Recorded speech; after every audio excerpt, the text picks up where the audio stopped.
This program is designed to provide general information with regards to the subject matters covered. This information is given with the understanding that neither the hosts, guests, sponsors, or station are engaged in rendering any specific and personal, medical, financial, legal, counseling, professional service, or any advice. You should seek the services of competent professionals before applying or trying any suggested ideas.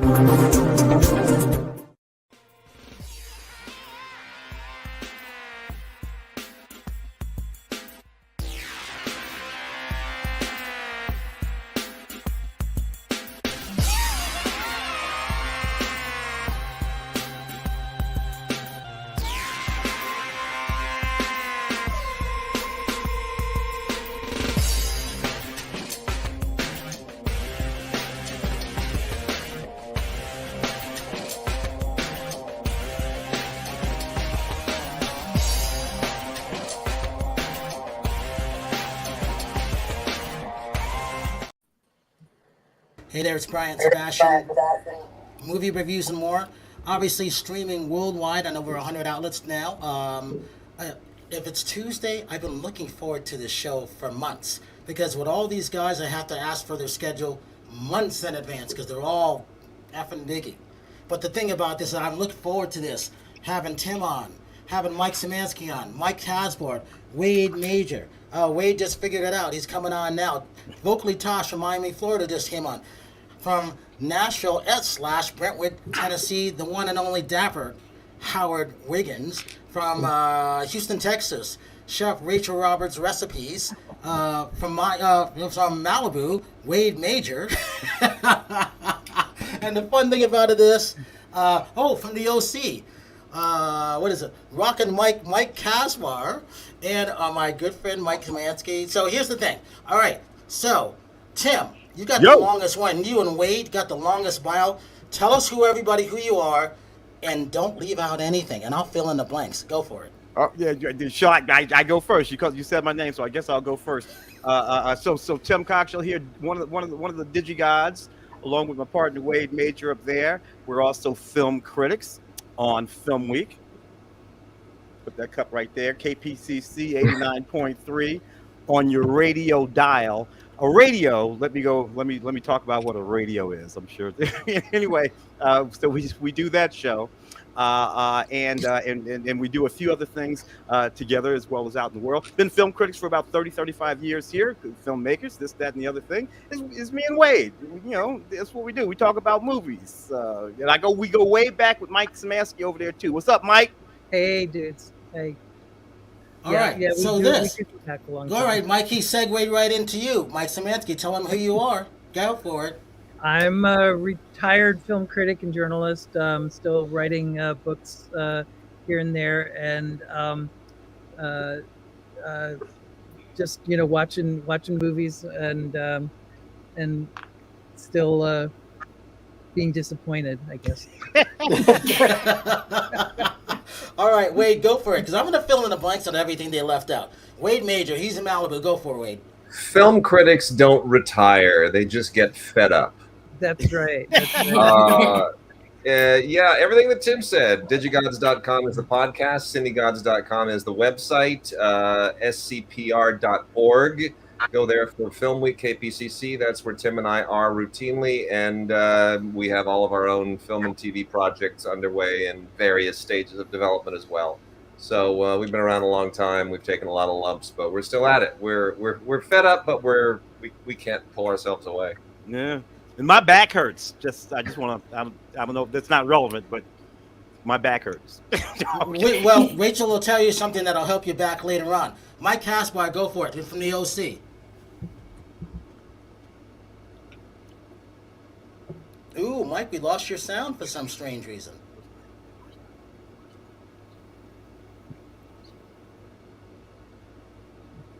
Uh-oh, we lost his sound. While we're waiting for Mike's sound. Vocally Tasha Miami, tell him who you are real quick. Go for it. Hi, everyone here. Oh my God, hi, Mike. It's been such a long time since I've seen you. So I'm Nathasha Rumbos, vocally Tosh, as Brian calls me. I am a singer-songwriter, urban Latin, pop, reggaeton, from Miami. And I'm also a radio show host on La Mega 97.5 in Rochester, New York. And a little short summary, I started music about 3 years ago professionally, and I've been loving it ever since. I've performed in a lot of cool places in Vegas. I've performed in Times Square and, been just really hustling and working towards my dream of being, a singer. And I'm here on Tuesdays with Brian, and honestly, just living and loving life, and happy that I get to do this, every Tuesday. And Howard Wiggins from Brentwood, Nashville, Tennessee. Go for it, Howard. Yeah, Howard Wiggins. My dad was on the Little Grand Ole Opry. I've got a movie coming up, Who's Going to Take Care of Me Now? It's got Catherine Pacino in it, Paul Williams, Marvin Gaye's niece, several big stars. And I just did a music video that if you go to Facebook, you can see me dancing in that. Let's see, what else? Used to be one of the world's 35 leading interior designers, but I retired when I turned 60. But I'm doing this now. So been with Brian for about a year. Chef Rachel Roberts.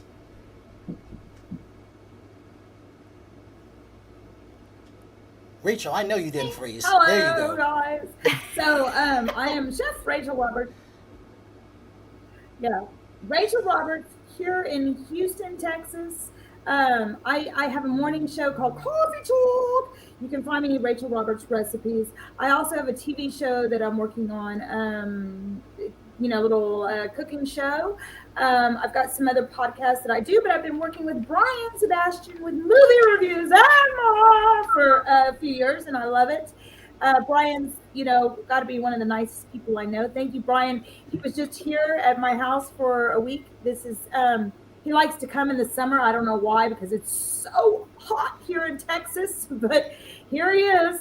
And he really helps me out a lot. We did some fun stuff while he was here. We went to a really good fundraiser. We're going to talk about that in a little bit. But anyway, yeah, find me Rachel Roberts Recipes in the morning. Coffee talk. Now, I'm going to fill in the blanks on everybody. Exactly. Love Yes. I'm going to fill in the blanks on everybody now. Oh, wait a minute. Mike Kaspar, did we get your sound back?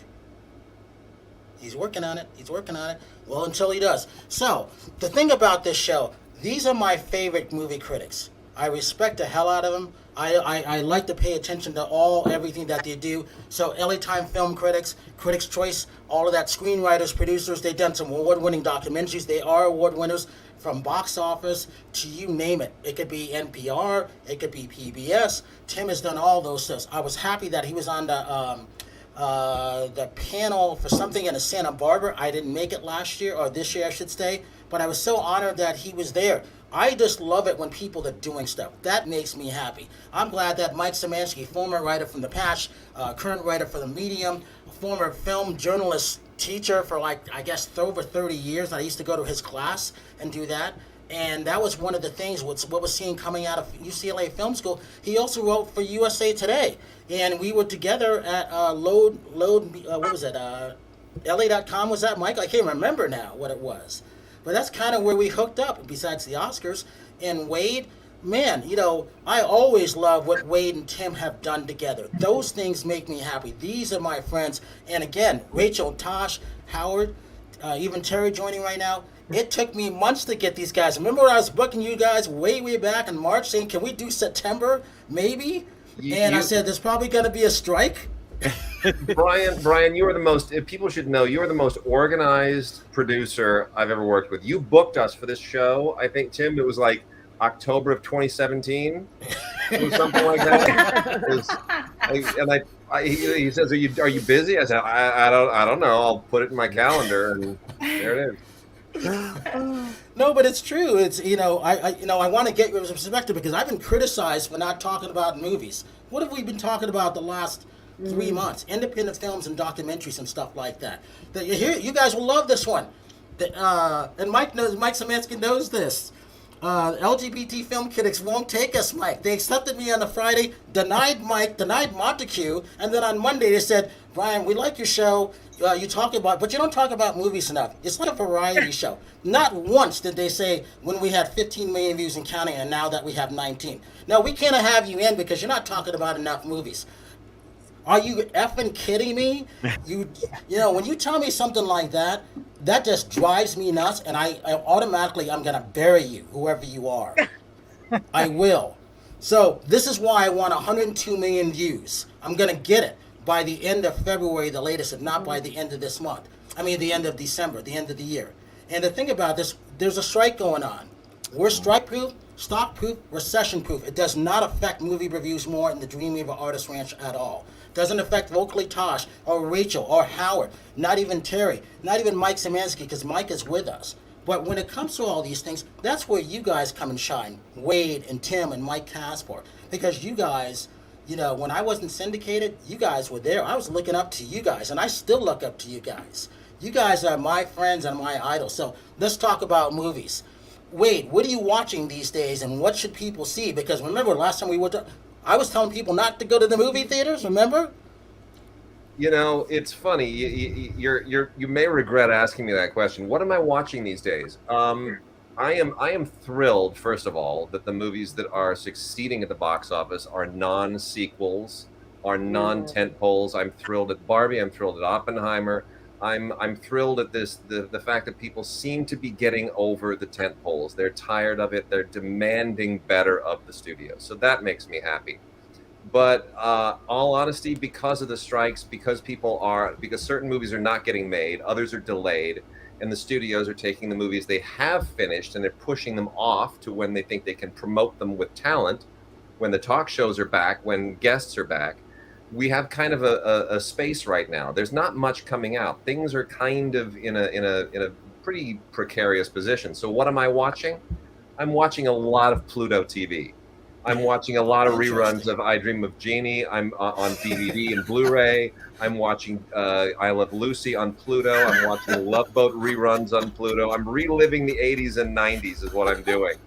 Otherwise, you know, they're just, in terms of movies, there's not a lot out there. So I would say, you know, go and see the stuff that Taylor Swift is, you know, breaking barriers too. I mean, the studios wouldn't release her.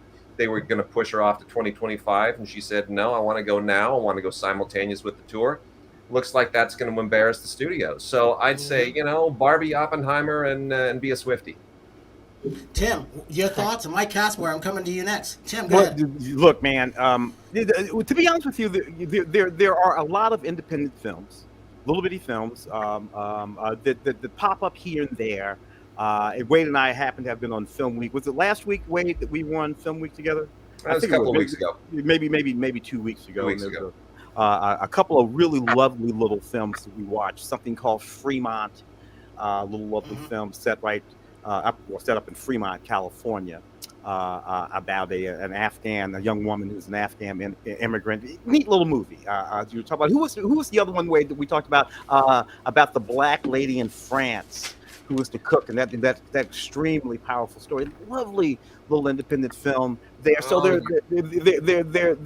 are those that are there. I do want to mention them because they are good films.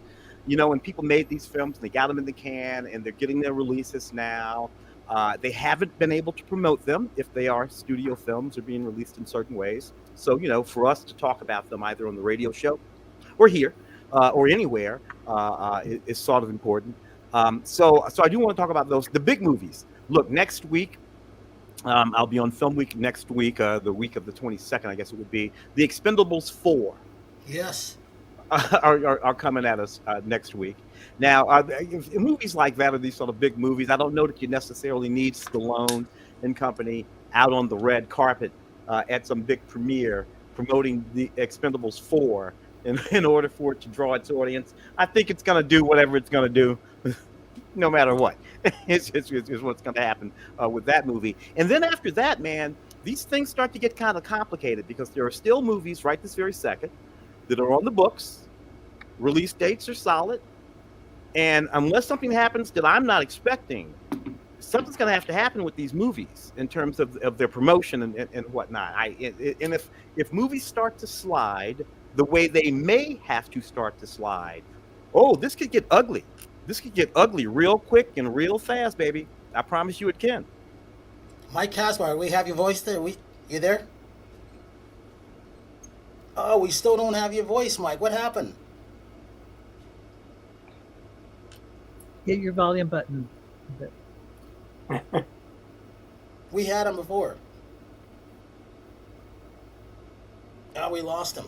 Check back in. Check back in. Mike Szymanski, what are your thoughts? And I'm going to go to the people and ask them if they know about these movies coming out. Mike, what's your thoughts on things? Yeah. It's interesting. I just saw that Tim liked an obscure little movie that on Rotten Tomatoes that I liked, although none of the other critics did, called Mobland with John Travolta and Stephen Dorff. It was obviously made a while ago, I think, but it shows both of their swagger. John Travolta plays a small town sheriff. It's one of these pop boiler movies that was inspired by Quentin Tarantino and Reservoir Dogs, which I happened to be on the set for, when nobody knew who Quentin Tarantino was, and this young director just got inspired by this kind of pop boiler film noirish movie, and I loved it. I thought it was really fun ride.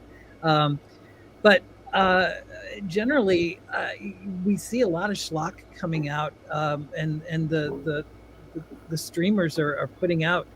I mean, God, I tried to watch this Noah's Shark the other day. Has anyone heard of it? Noah's Shark. Yeah, it's like a historian goes back to talk about how Noah had this shark that he brought on the ark.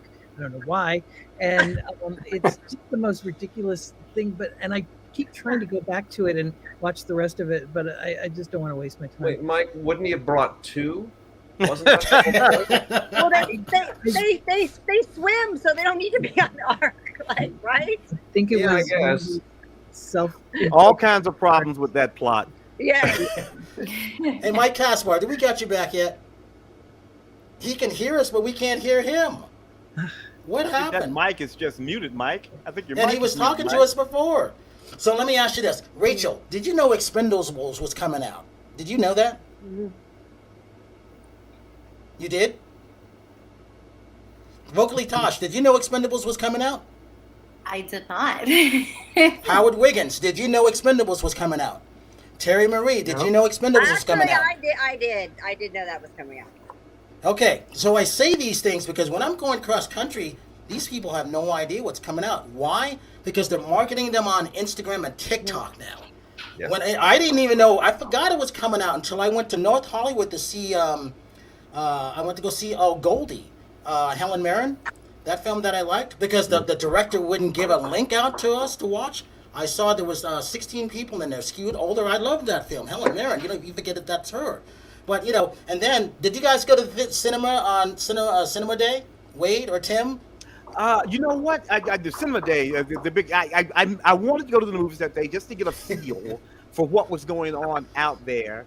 I did not, and I am interested to find out was Cinema Day a bigger hit this year as it was last year? Because this is an intentional sort of thing that the theaters, the exhibitors are doing in order to try to get people. So Cinema Day, I don't know. Did anybody experience it? It was, and I'll tell you in a minute. Wade, did you go? It was on a Sunday. I did not go, but relative, I just want to point out, just like it says Talk 4 TV, so we should be calling it Expend 4bles.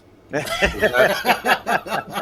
just want to get everybody on the right page there. No, I did not actually go, but I don't have a chance to leave town that often.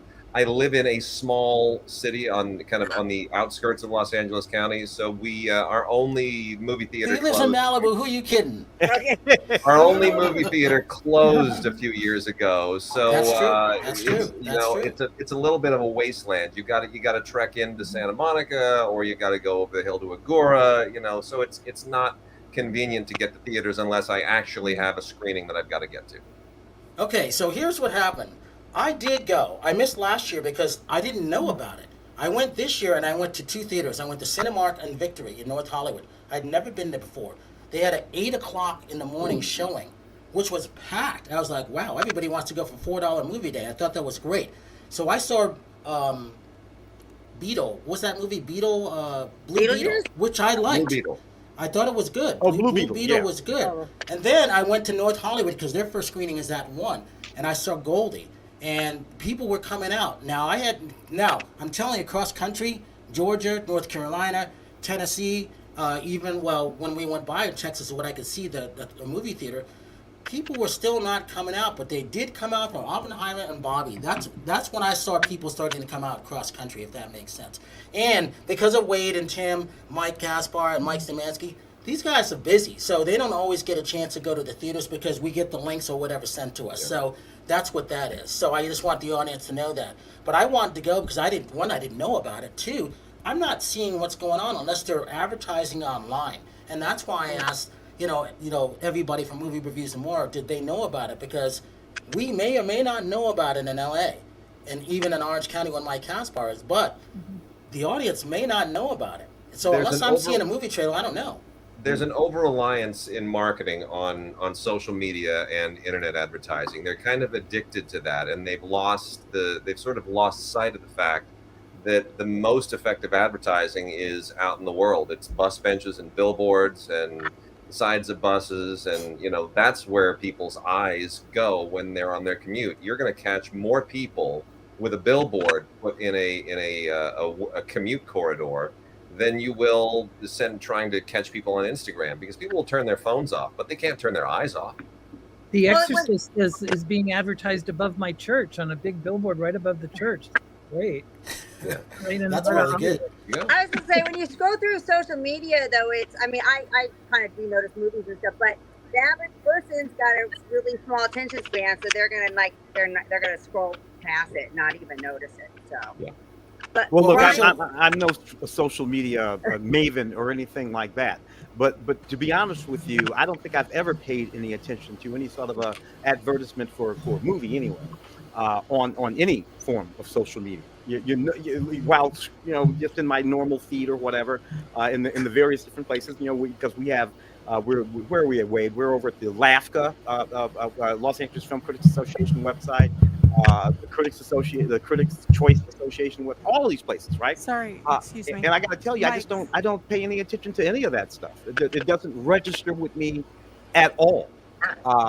So. And of course, I don't really pay to go see movies in an ordinary sort of way. So I never see trailers in the old school way. You go to see a movie, you sit down before the movie, you see 15 trailers. That's a really good point. Which is that's the best part.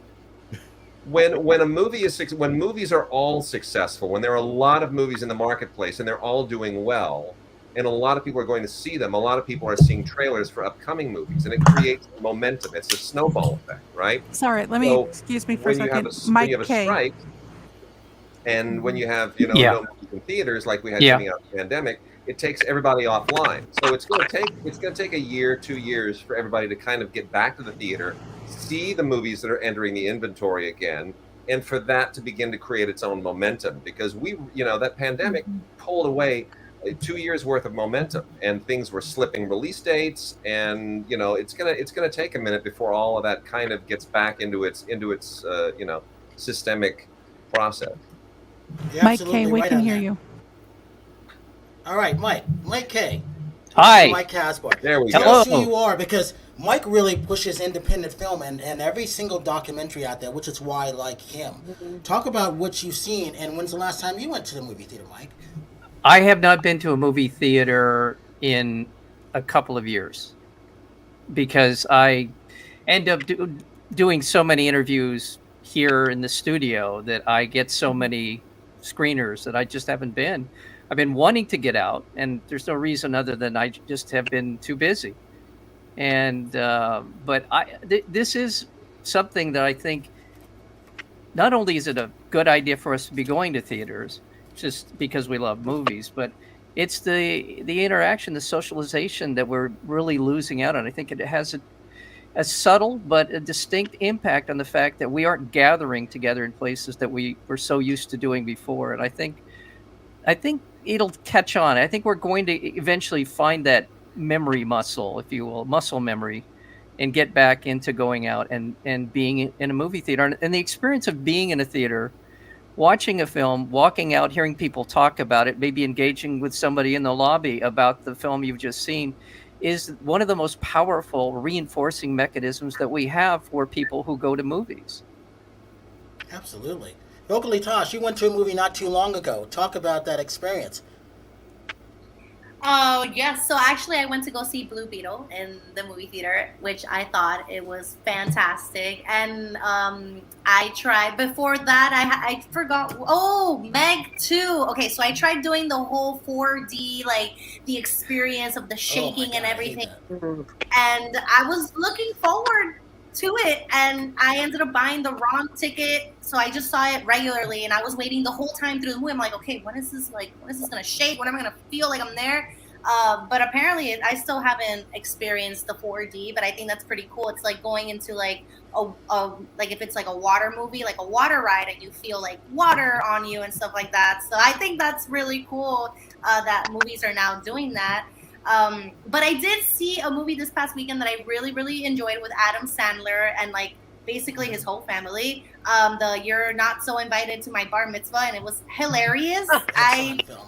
It's a really, really great film. I enjoyed the whole time watching it. So if you guys haven't watched it, you should, because it's I didn't even know it was his real daughters until like the end of the movie, and I'm like, oh well, everything makes sense now. It's an excellent film, and it's not, you can see it for the people that haven't seen it on Netflix, obviously. But that is really good. And then, Howard, you haven't been to the movies in a while, except for maybe at a film festival, right?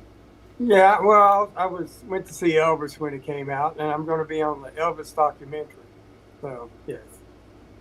See, I say these things. All right, so 4D. Oh, I saw Spider-Verse at the Man's Chinese. Imagine this. For 15 minutes, the entire movie, that's the only time when my chair did not shake. I said, I'm tired of this shaking. Every cough, everything, and I felt people, and I was testing. Can I eat my popcorn? Can I drink my soda? The answer is I could not, because my chair never stopped moving. And then I go, now with this, I don't want to go see Indiana Jones and my chair keeps moving. It will never stop. Every cough, every turn of the head, your chair was moving. And all of a sudden, you never know which way the mist is going. And I turn this way, and mist is flying into my popcorn. I was like, is my popcorn contaminated now? I didn't know. You're not prepared for these things. So I don't like 4DX. But that's me. Wait, have you had that yet? I know it's a ways for you to get to the theaters, which kind of sucks. Have I which yet? 4DX theaters? Experience? No. 4DX. No. Well, I've been in 2 theaters in the last few weeks. I saw the last few months actually. Went with I have a 10-year-old daughter, so it's you get dragged with the girls and their friends and other families to see things like Little Mermaid, which we saw the live action one. We saw that in a New York theater, visiting friends, and then here we saw Barbie. And those are the last 2 movies I've seen with common, ordinary, regular, everyday folks in a movie theater. What was your experience like with that? How did you like that? I wish theaters were more full like they used to be. That's one of my great grievances. I think a lot of us here come from a generation that grew up on lines around the block in the 1980s, from the Star Wars era. Really, you can go back to The Exorcist, but by the 80s, from the 80s and through the 90s, people stood in line for 2 hours, and you didn't have an assigned seat. And there was a real thrill to that experience. And theaters got overbuilt. They built too many multiplexes. Now you can pick your seat. Everything is almost too convenient at this point. And there's a certain anticipatory thrill that is gone. It's not as blue collar anymore. It doesn't feel as populist anymore. And I kind of miss that. And I think that takes something away from the experience. It's become too formalized, almost like a Broadway show. That's totally true, Wade. That's totally true. But like, even I remember the days of sneaking in, a bottle of booze or whiskey, and now you can order drinks and bring them in. You never used to be able to do that at the movies. I miss drive-ins. It strikes me that everything that's old is new again. You spoke about 4D and the seats shaking and all that kind of stuff, which I have not experienced. One of the contemporary movies and one of these, but that's okay. That's making a difference. I've experienced it. All of that existed 35, 40, 45, 50 years ago. They were shaking. William Castle was shaking in the smell-o-vision and all this stuff, and certainly every format of wraparound cinema, Technicolor, Cineplex, Odeon, you name it. It's all been done before. It's all great. It's all fun. Some of it is being done better today than it was before, but it doesn't really make any difference because the movie has to not suck. So if you do all of that and the movie sucks, thanks for shaking my seat through this crap ass movie. Imagine what I felt like, Tim and Wade and Mike, for an animated Spider-Verse movie. I wasn't expecting my seat to move that much for an animated film. And after they moved that much, I'm like, I wanted to see Indiana Jones because I was there for Dances with Films. I didn't want to go through that again. I was like, this is enough. What if you have a bad back? We're all older now. I've got that bad back. Tim, you're not going to like it because you don't know which way the seat is going to move.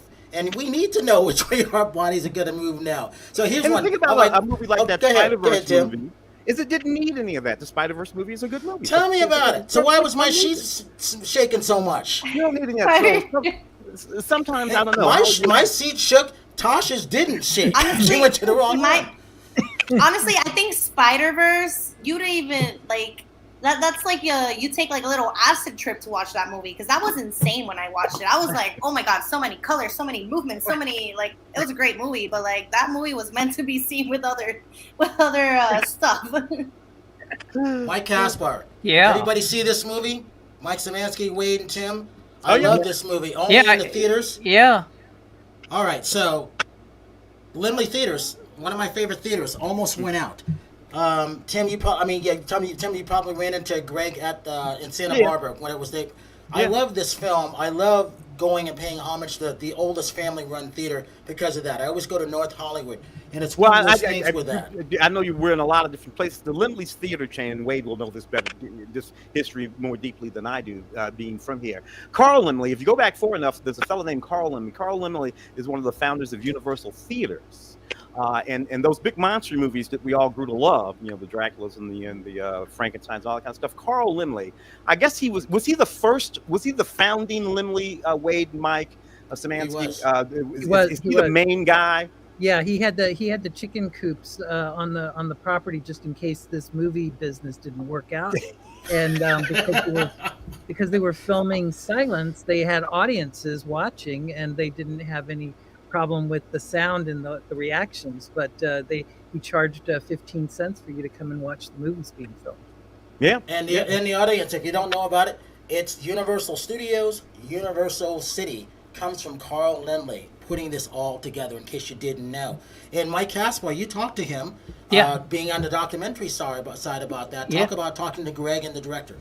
Greg, the director, Raphael, I believe it's Sabarge. I probably, is that right? And it was quite an experience to talk to Greg. I've been going to Laemmle Theaters since I was a projectionist back in the late 80s and early 80s. I was a projectionist at an art house, and they were the model. This is what we wanted to be, was like a Laemmle Theater. So it was a real honor to talk to Greg about their history. You're right, absolutely one of the founders, really one of the foundational people in the development of film, but way back when things were just getting started.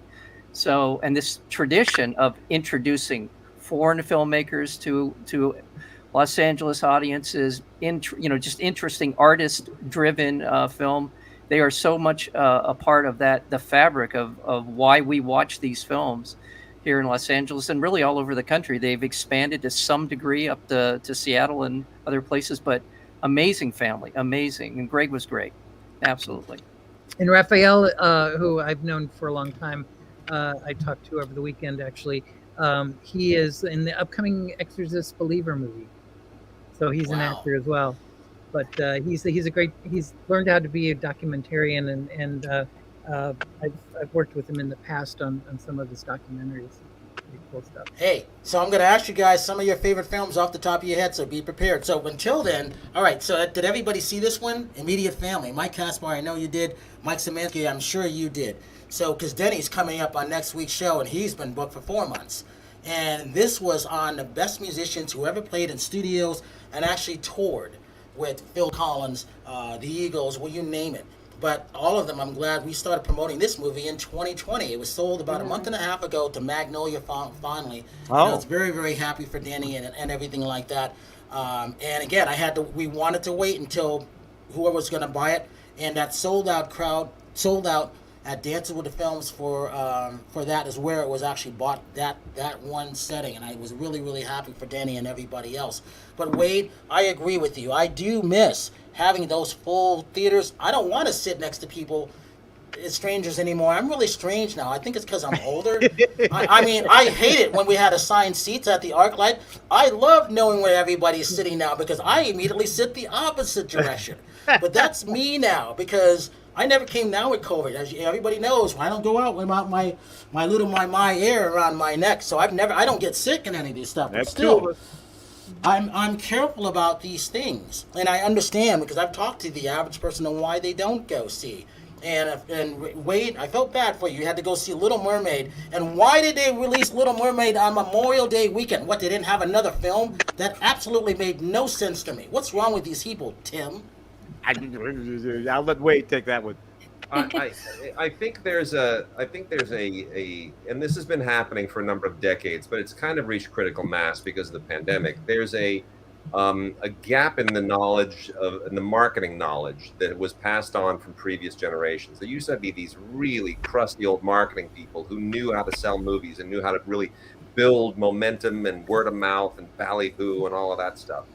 And that generation, I knew a guy named Marty Weiser. He's a legend at Warner Brothers, and I was just an usher at the Mann's Theaters, when I was in college, and I got to know him a little bit in the early '80s. And when his generation went away, the new generation didn't really kind of pick up the baton. These were a lot of people coming out of business schools, and they weren't film people. They kind of tried to import a lot of different strategies, and we're at a place now where those strategies have sort of been lazily deployed to such an extent that if there's a disruption, like a pandemic, like a strike, they suddenly don't know what to do. Warner Brothers moved Dune off of a prime release spot in November. They owned IMAX theaters across North America, and they moved it to March, where it's not going to do as well. Why did they do that? Well, because they know the strike is still going to be going, and they're terrified that if they don't have the actors available, if they don't have the talk shows available, they don't know how to promote this movie. And that's tragic because that's the prime spot for that movie. It had the screens, it has the holiday weekend, it has no competition, it has nothing in its way on any weekend for the next 6 weeks, 7 weeks plus. It could have owned the Titanic path. The path that drove Titanic to record numbers through the holidays and into the early part of the next year. It could have owned it. But because they can't figure out how to promote that movie any way other than putting actors on talk shows, they panicked and they pulled it and they put it into March. That's the problem. That's the problem. And The Little Mermaid is the same thing. They have these paradigms. They don't know how to think outside the box. And I think the studios are going to have to start really, really rethinking how they market movies and get back to some creative basics. Well, I was going to say, remember the old days, not that long ago, when the Independence Day opened on Memorial Day weekend or July 4th weekend, yeah. I was pulling my hair out. That's when I go to the movies. Yeah. I was going to go pay, $12 to go see Little Mermaid? Are you kidding me? No. I didn't know what to do with myself. I started weed whacking. I think I went to Terri's house and started picking weeds out of her backyard. I did, Terri, didn't I? Yeah, I'm used to going to the movies. There was nothing to see. I was like, what is wrong with these people? Seriously, we were there when we had 5 to 7 major movies opening on a holiday weekend. Long weekend. Those days are gone, unfortunately. Tosh, movies are, you're the youngest of all of us here. Movies are marketed to who you are. But what is going to make you go see these movies that we're talking about, in general, It's all on you, Nathasha. Oh man, that's a lot of pressure because I enjoy the 4D stuff. So, well, let me ask you this: what would get you to go see any movie? I mean, because you saw Meg 2, and I like Meg 2 in the theater, so I am going back to see them. But I go at the first screening where there's less people, if that makes sense. But I'm still paying homage to the filmmakers, if that makes sense. honestly, I really enjoy watching the commercials and the trailers before the movies. That's like one of the main reasons why I love going to the movies, because you don't get that experience when you're just like, oh, I'm gonna watch this movie on TV, you know, and like the whole surround system, the sounds. Like, I really enjoy going to the movies. Like, I go like maybe like twice, like a month, maybe, you know. So it's not like I don't go, but that would be the only reason why. Like, if I'm going, like, you know, it has to be a movie that obviously catches my attention, like an adventure movie or something like that. Well, Wade, I can actually identify with you. During pandemic, I did watch all of the Twilight Zone and all of Bewitched and all that stuff. I went through all of that stuff on my list.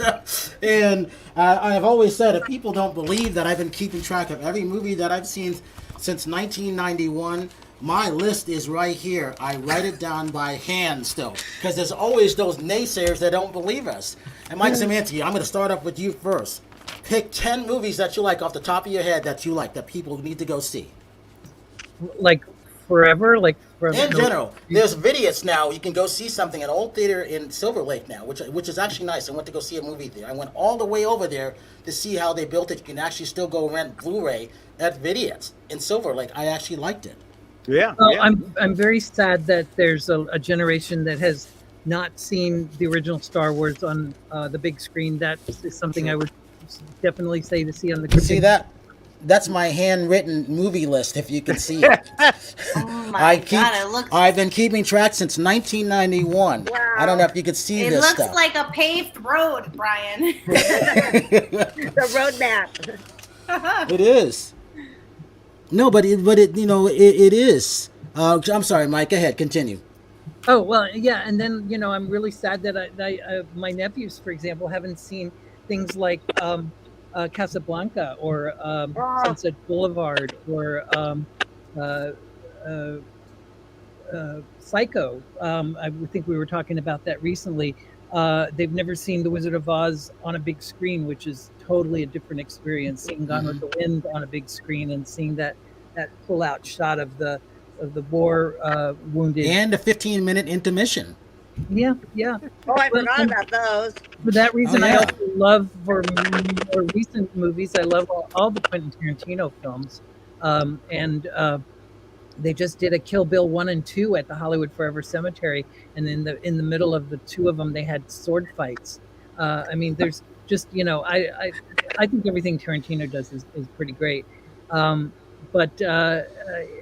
Yeah, so again, there's a lot of classics that are great to see on the big screen at least once, and black and white on the big screen is kind of interesting too. M is one of the original M with Peter Lorre is one of the scariest movies, and you never see anything happen. It's about a guy who is a child murderer. He actually kills the kids, and it's one of the most frightening films, especially to see alone in the dark. All right, we got about 5 minutes left. Wade, just 5 movies off the top of your head that you'd like people to go see in the theater if they could. I'll put Lawrence of Arabia in 2001 right out there. Those are 70 millimeter masterpieces from the widescreen era. I'll say Alfred Hitchcock's Rebecca. If you can see a nitrate print of that, it will be the most spectacular thing you've ever seen.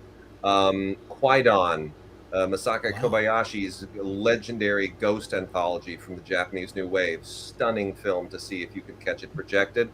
How many movies is that? 4. I'll give you one more. I'll go with Claude Berry's 2-part Jean de Florette and Manon of the Spring. Ooh, 1987, legendary French epic adapted from the novels of Marcel Pagnol. If you are not crying buckets by the end of the second film, you do not have a beating heart.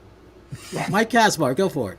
Well, do you mind if I talk about some of the films I want people to see that are currently available? Because I feel like that's kind of my niche right now in terms of, I fell in love with a film called Fremont. It just came out. It's Babak Jalali is fantastic film in terms of Starling Girl, Bobby Wine, the People's President, Kokomo City, Lakota Nation versus the United States. That's a documentary film.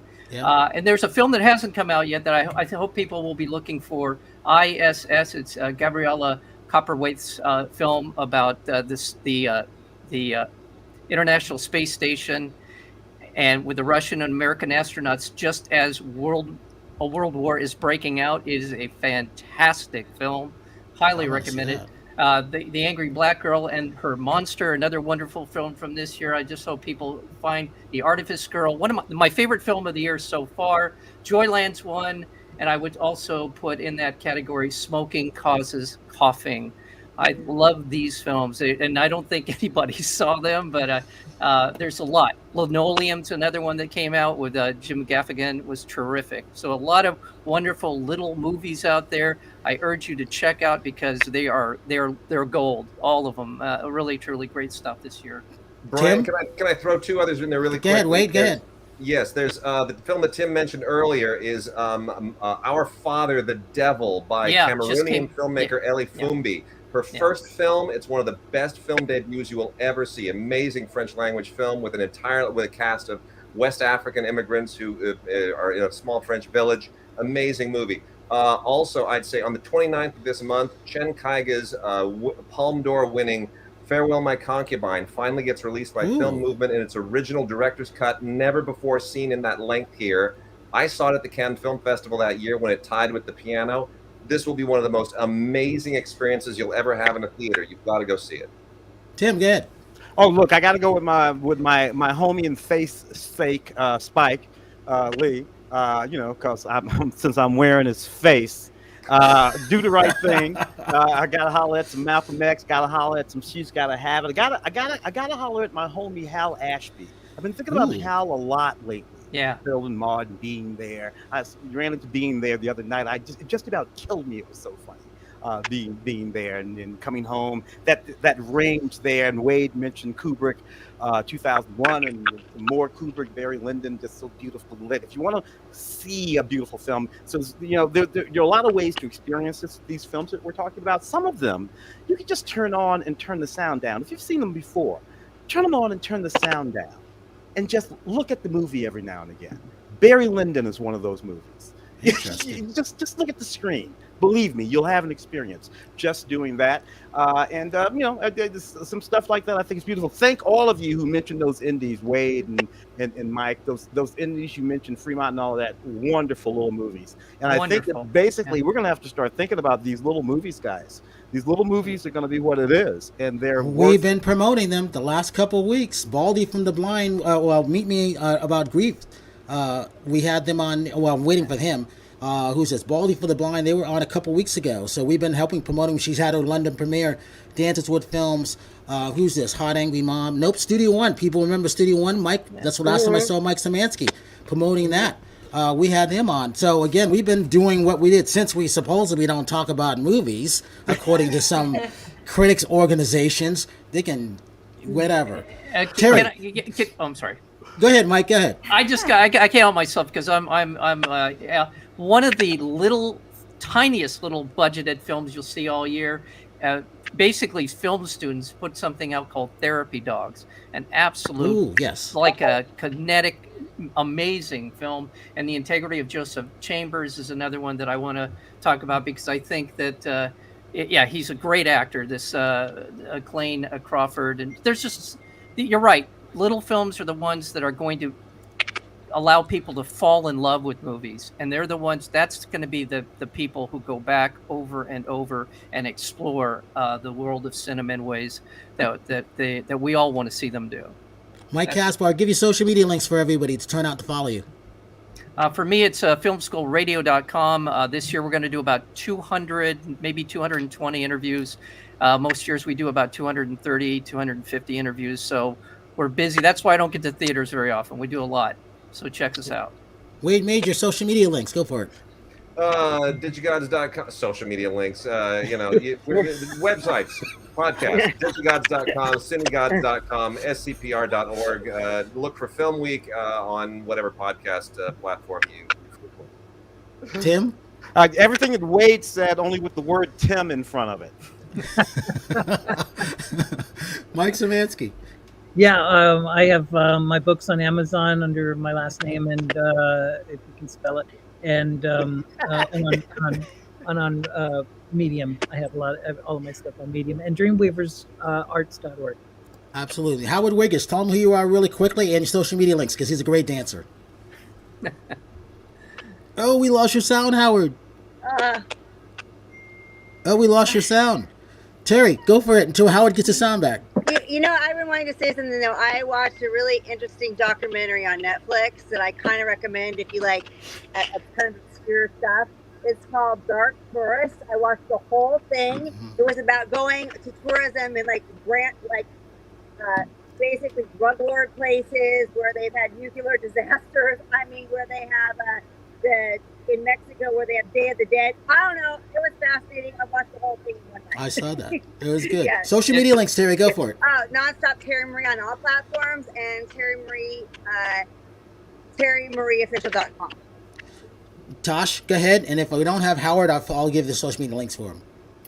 Yes, so mine are at Vocally Tosh on all social media platforms. You can follow me on my YouTube channel. You can watch some of my music videos and stream my latest single called Hangyat. And keep on looking out because in November I'll be releasing a new song.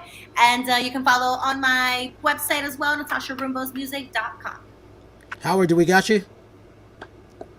Oh, we lost his voice. Okay, on Facebook, Howard Wiggins, and on Instagram, Howard Wiggins. He's easy to find. He's there. He's that dapper. He's that dapper. I got to thank everybody because shows go quick, as you can see. And I always say this. Thanks, Wade. Thanks, Tim, Mike Szymanski, Mike Kaspar, Howard Wiggins, Nonstop Terri Marie, Vocally Tosh, and Chef Rachel Roberts. And I say this all the time. Have a good night tonight, a better day tomorrow. If you see someone without a smile, please give them one of yours because the world needs it truly. And all those strikers out there, we're in your ballpark for that. And I see this going, unfortunately, till mid-January, unfortunately. I'm Brian Sebastian. This is Movie Reviews and More, and we will see you next week.